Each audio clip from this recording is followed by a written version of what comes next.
கத்துறேன்? 1 மணி நேரமா தேடினுக்கிறேன். இந்த பீரோல என்னோட பூ போட்ட சட்டையை காணோம். பீரோலயும் சரி வாழ்க்கையிலயும் சரி நான் தேடுற விஷயம் மட்டும் கிடைக்க மாட்டேங்குது. டேய் பீரோல தான் மடிச்சு வச்சேன் பாருடா. நான் கபோர்ட்ல தேடினுக்கிறேன்.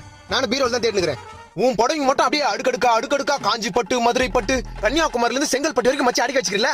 என் பூ போட்ட சட்டை மட்டும் எங்க காணோம்? இப்போ உன் சட்டையை தேடி எடுத்துட்டேன்னா நான் பட்டியை போட்டு பயணிக்கு போக சொல்றியா? சட்டை தேடி கொடுமா ஃபர்ஸ்ட். டைம் ஆகுது. இப்ப நான் தேடி எடுத்தனா தொடப்ப கடை தான். தொடப்பு கட்டல வேணாம், சட்டை தேடி கொடு. இரு இங்க சட்டை இருக்கட்டும். இருதா. டேய் என் புடவைங்கடா. கீழே வந்தாலும் புடவை இங்க தான் இருக்குது. என் பூ போட்ட சட்டை எங்க? என்ன மூஞ்சி கருக்குதே? ஆத்திரமா வந்து தீஞ்சு வாசனை வருது. டேய் கேஸ் மேல பால் வச்சிட்டு வந்துட்டேன்டா. ஓ தீஞ்சு வாசனை அங்க தான் வருதா?